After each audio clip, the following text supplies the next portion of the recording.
Ce que le monde doit aux Juifs, c'est votre chronique du mercredi matin avec Caroline Amouyel. Bonjour Caroline. Bonjour Ilana. Alors on va parler d'un entrepreneur. Alors que le président Donald Trump vient d'être investi ce matin, vous souhaitiez nous parler de l'un de ses petits protégés, un homme qui présentait dernièrement l'un de ses projets phares, Stargate. Et oui, il s'agit non pas d'une nouvelle série, mais de Sam Altman, le fondateur à l'origine d'un outil qui m'aide beaucoup au quotidien. Moi aussi, figurez-vous. Et oui, mon meilleur ami, mon meilleur Le meilleur stagiaire, ami de tous. j'ai nommé ChatGPT. En effet, l'entrepreneur Sam Altman, Caroline, a été aperçu aux côtés de Donald Trump lors de son investiture. Et oui, Donald Trump était entouré du gratin de la tech et parmi les leaders de demain se trouve cet homme qui a révolutionné le monde de l'intelligence artificielle. Samuel Harris Altman, né le 22 avril 1985 à Saint-Louis dans le Missouri aux États-Unis. Dans une famille juive de la classe moyenne, il a 2 frères, Jack et Max, et une sœur cadette, Annie. Sa famille n'est pas spécialement pratiquante, mais la culture et les valeurs du judaïsme imprègnent le foyer.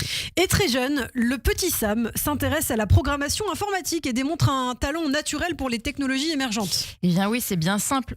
Enfant, il passe des heures à coder sur son premier ordinateur et après le lycée, il entre à l'université Stanford où il choisit naturellement d'étudier l'informatique.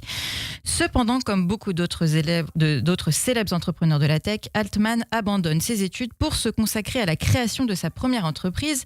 À 19 ans seulement, il cofonde alors Loopt, une application de géolocalisation permettant aux utilisateurs de partager leur position en temps réel avec leurs amis.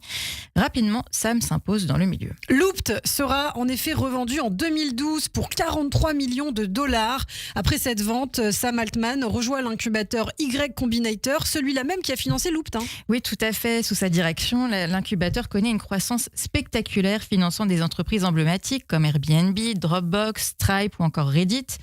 Durant son mandat, il devient une figure respectée dans la Silicon Valley, connue pour sa capacité à repérer les entreprises prometteuses et à anticiper les tendances technologiques, jusqu'au Graal en 2015, lorsqu'il décide de lancer le fameux OpenAI à l'origine de ChatGPT. Effectivement, une boîte révolutionnaire, OpenAI, qu'il cofonde également avec un certain Elon Musk. Eh oui. Greg Brockman et d'autres personnalités influentes. Mais alors, qu'est-ce que c'est ? Eh bien, à l'origine, OpenAI est une organisation à but non lucratif, c'est important de le préciser, qui vise à promouvoir et développer l'intelligence artificielle de manière bénéfique pour l'humanité, en développant des avancées dans le domaine de l'apprentissage automatique. Et Sam Altman devient PDG d'OpenAI en 2019. Rapidement, alors qu'Elon Musk est encore cofondateur de l'entreprise, le ton va monter entre les deux hommes d'affaires. Le patron de Tesla accuse en effet Sam Altman de trahison pour avoir dévoyé la mission d'OpenAI, à savoir servir l'humanité sans but lucratif. Et justement, on va expliquer pourquoi il l'accuse de cela. Mais Sam Altman finit par avoir gain de cause, parvient à obtenir de forts investissements de la part d'entreprises et notamment de Microsoft. Oui, parce que par un changement de statut, l'entreprise devient lucrative. Et c'est donc en 2022 que l'organisation se fait véritablement connaître avec le lancement de ChatGPT. Son but, démocratiser ChatGPT, vous Oui, dites. C'est GPT. tellement mignon. Je sais plus si je dois dire en anglais. ChatGPT. En français, ChatGPT, ChatGPT. Non, ChatGPT. On est en France.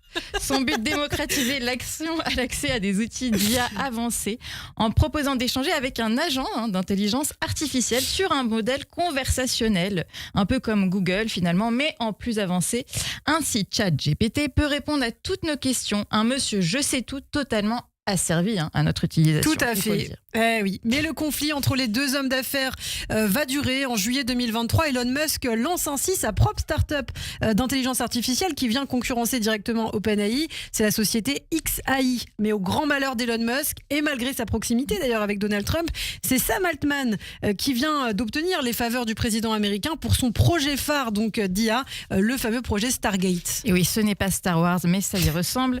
500 milliards de dollars seront ainsi investis dans le projet Stargate qui prévoit la construction de centres de données et de centrales électriques à travers le pays, avec pour objectif de développer des modèles d'IA avancés.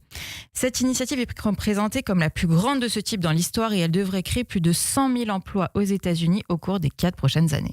En tout cas, derrière cette figure des technologies émergentes, Sam Altman, il y a aussi un homme attaché à ses valeurs, à ses racines, puisque l'entrepreneur a déjà prouvé à plusieurs reprises son attachement à Israël. Oui, bien sûr, il a notamment collaboré avec des entrepreneurs entrepreneur israélien et investit dans des startups locales spécialisées dans l'intelligence artificielle et la cybersécurité. Il se dit également sensible au concept du tikkun olam, la réparation du monde en hébreu, en insistant sur le fait que l'intelligence artificielle doit servir l'humanité tout entière et pas seulement une élite technocratique ou économique. Enfin, il a exprimé à plusieurs reprises son inquiétude face à la montée de l'antisémitisme dans le monde et notamment en ligne. Il plaide pour une régulation plus stricte des contenus haineux sur les plateformes numériques. Une réflexion qui devrait sans doute plaire à Elon. Merci beaucoup, Caroline Amouyal, et vive ChatGPT, effectivement. Je le dis souvent, notre meilleur stagiaire sur Radio J. Ah oui. Merci beaucoup, Caroline. Merci, à la semaine Léna. prochaine.